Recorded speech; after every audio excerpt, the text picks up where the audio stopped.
볼까요? 창세기 3장입니다.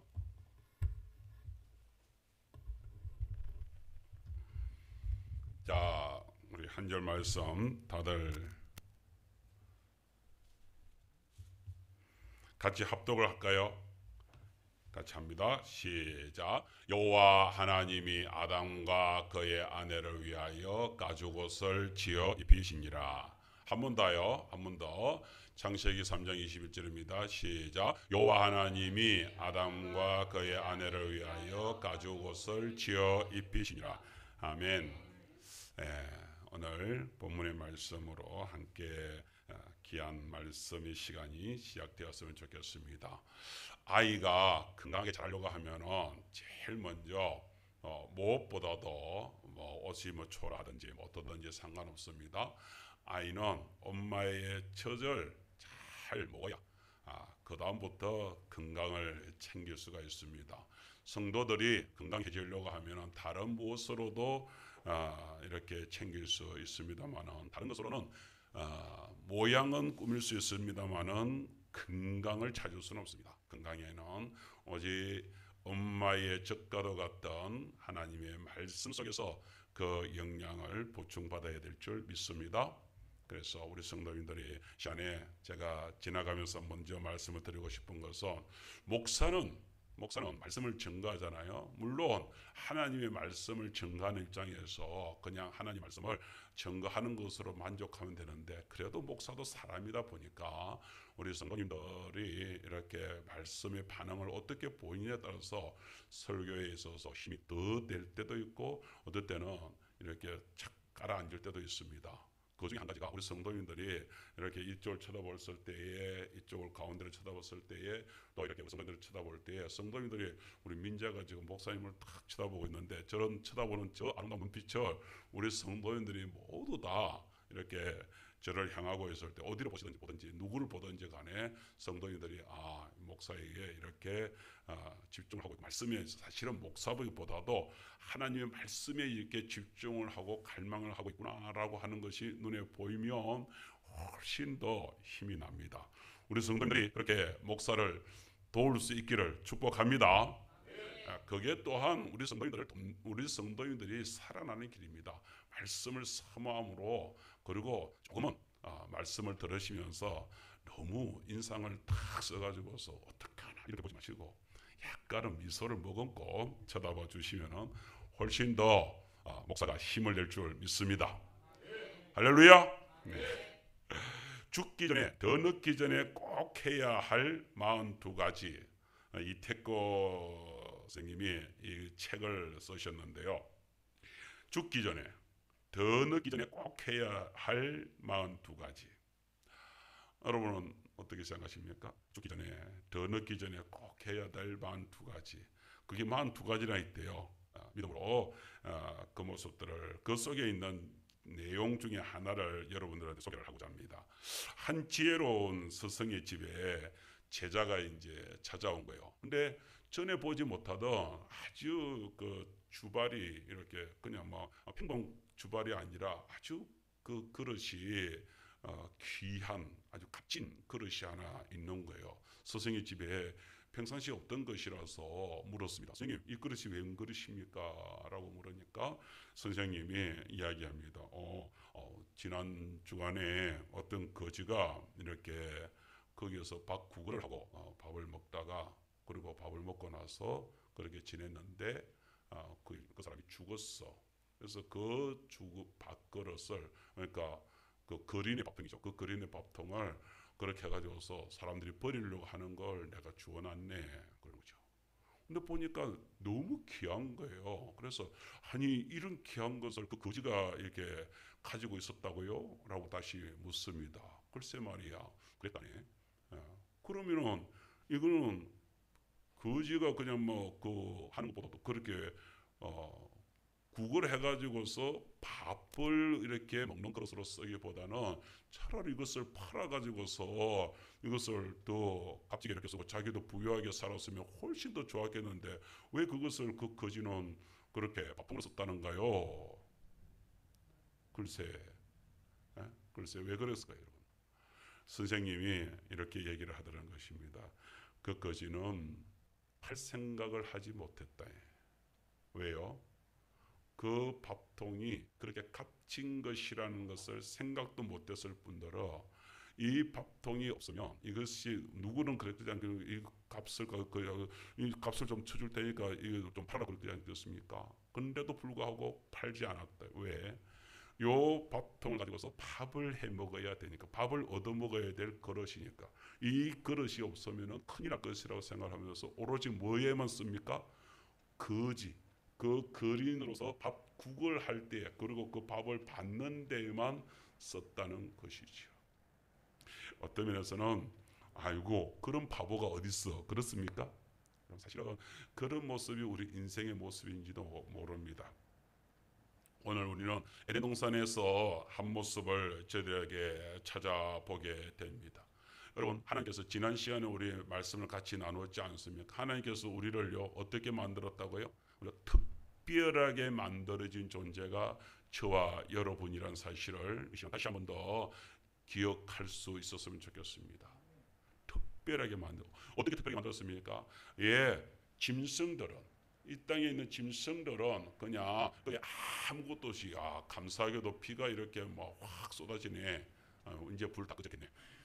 다행입니다. 감사합니다. 이 헬리콥터가 비가 안 꺼져가, 불이 안 꺼져가지고서 이 헬리콥터가 계속 날아다니면 오늘 설교를 어떻게 할까? 나 사실 그게 걱정했는데 저렇게 되면 이제 헬기는 이제 더 이상 날지 않을 테니까 우리 교회에서 하나님께서 예배는 제대로 드려야지, 설교는 제대로 해야 할 수 있도록 해줘야지. 우리 아까 내려올 때 원장님이 그런 얘기를 했거든요. 하나님이 딱 손 한 번만 쓰면 딱 끝나는데 할렐루야. 이쪽 비가 조금 확 뿌려지는데 저러면 이제 불이 다 꺼졌을 것 같습니다. 자, 이제 불은 꺼졌으니까 걱정하지 마시고 이제 말씀에 총 집중을 하시기를 축복합니다. 하나님께서 우리를 특별하게 만드셨어요. 특별하게. 얼마만큼 특별하게요? 세상에 우리를 갖다가 다른 어떤 것보다도 좀 그 피조 세계에 있는 것보다 조금 더 독특하게 만들어도 될 것인데, 하나님 아버지께서는 우리를 갖다가 짐승들이, 소가 하나님 아버지 하는 거 봤습니까? 원숭이가 하나님 아버지 하는 거 봤습니까? 여러분, 앵무새가 말을 이렇게 좀 따라하기도 하지만은 앵무새 입에서 하나님 아버지 찬양합니다는 거 들어봤습니까? 근데 하나님은 이 백성들한테는 내 자녀가 있으면 내 자녀로 만들고 싶은 마음이 있었던 것 같아요. 그러려면 자녀가 되는 부모의 형상을 닮아야 되잖아요. 그래서 하나님의 우리의 형상을 닮은 존재를 하나는 만들자. 그 하나가 누구예요? 그게 사람이다. 우리를 만들었단 말이에요. 우리는 사람의 형상이 이 사람의 형상이라고 하는 이 존재는 정신적인 것이든 육적인 것이든 우리 모든 것들이 하나님의 형상을 닮아 있다는 사실을 알아야 됩니다. 하나님의 형상을 닮아서 이렇게 나온 존재가 왜 하나님의 그 귀한 그 존귀한 형상을 놓쳐버리고 왜 짐승처럼 살아가는 모습을 가져야 됩니까? 왜 내가 다시 짐승이 돼야 됩니까? 나는 하나님 형상이 아니야. 나는 염소였던가 봐. 나 물을 안 좋아하니까 염소였던가 봐. 왜 이런 엉뚱한 생각이 들죠? 나는 개였던가 봐.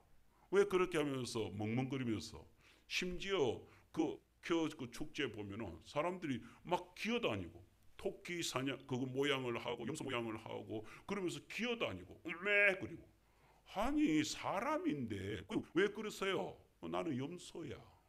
나는 염소였는데 잘못 태어나서 이렇게 남자가 되어 있고 여자가 되어 있어, 이런다니까요. 그런 이상한 세상이 되어 버려졌습니다. 왜요?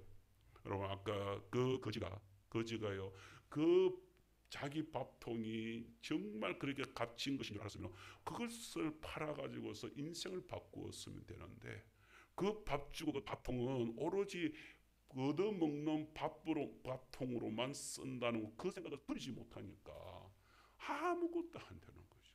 나는 우리 성도님들이 예배 시간에 들어오셔서 말씀을 들으면서 그 말씀에서 긴장을 하면서 좀 진지하게 이 말씀들이 받아들여지고, 그리고 내가 지금 얼마나 귀한 자리에 지금 있느냐 하는 사실에 대하여서 좀 평가할 수 있는 시간들이 될 수 있었으면 좋겠습니다. 사랑하는 여러분, 지금 에덴 동산에서 만들어진 우리의 존재는요, 하나님의 형상을 만들면서 하나님은 그냥 만드는 것이 아니라 우리로 하여금 뭐하게 하셨다고요? 이 땅에서 특별한 목적을 두고서 우리를 만들었다는 사실도 우리는 기억해야 됩니다. 그게 뭐예요? 네, 우리는 이 땅에 생육하고 번성하고 충만하게 살 뿐만 아니라 특별히 이 천지를 정복하고 다스리는 권세를 누구에게요? 우리에게요. 사람에게요. 우리에게 주셨다고요. 우리는 저 바깥에 나가서 자연 신들을 섬기는 존재가 아니라 정복하고 다스리는 권세를 주셨다고요. 우리가 그 권세 속에서 살아가는 저희들입니다. 그런데 하나님께서는 그 속에서 우리를 갖다가 만드시고 그렇게 뿌려놓고 그렇게 해놓고 나서 우리를 에덴동산에 넣었을 때 하나님께서 어떻게 하셨다고요? 너무나 행복해 하셨다. 너무나 기뻐하셨다. 심히 좋아하셨다. 왜? 너무나 완벽하니까. 하나님 보통 그런 거 있잖아요. 자기가 자기를 너무 잘 만들어놨을 때에 와 내가 이렇게 했어? 막 이럴 때 있잖아요. 아마 천지창조를 하나님께서 그러셨을 거예요. 이야, 아무리 우리가 신이라지만은 그래도 너무 완벽하다, 너무 잘했다, 너무 좋다 아마 그런 기쁜 마음이 아니었겠습니까? 그런데 웬일입니까? 그 속에서 살아가야 되는데, 그 속에서 그 모든 것을 기쁨으로 감사로 살아가야 될 그 에덴 동산에서 오늘 엄청난 일이 벌어졌습니다. 그 귀한 그 에덴 동산이 얼마나 귀한 거야. 하나님께서 주신 이 것이 얼마나 귀한 것이, 하나님의 형상을 닮은 사람이 얼마나 귀한 것인가를 까딱 놓쳐버리는 엄청난 일이 벌어졌습니다. 여러분은 오늘 이 아담과 하와의 이 범죄를 두고서 여러분들은 그것이 그냥 뭐 예사롭게 생각하지 않는 성도들이 되었으면 좋겠습니다. 절대로 그것은 예사롭게 지나가야 될 일들은 아닙니다. 선악을 알게 하는 실과 그것을 먹지 마라. 왜 그러셨을까요? 하나님께서는 그 하나를 가지고서 경고를 하시는 거예요. 너희가 여기서 주인이지만 너는 위탁받은 주인에 불과해. 진짜는 누구? 이 선악을 알게 하는 나무 실과를 먹지 말라고 하는 이 부분 하나를 가지고서 나는 창조주 하나님으로부터 이 땅을 위임받은 존재야 라고 하는 것을 알아야 돼. 이것이거든요. 우리가 그렇잖아요. 교통법규를 갖다가 이렇게 할 때에 교통법규를 생각을 해보세요. 왜 그 교통법칙이 이렇게 정해졌습니까? 그것은 이 땅을 더 복되게 살기 위해서, 우리 사람들은 더 복되게 살기 위해서 교통법규가 있다는 것을 알아야 됩니다. 그것을 귀찮게 생각하고 나는 내 마음대로 살 거야. 그러면 그 사람은 거기서 큰 사고를 일으킵니다. 오늘 하와가 엉뚱하게 뱀의 유혹에 넘어갑니다.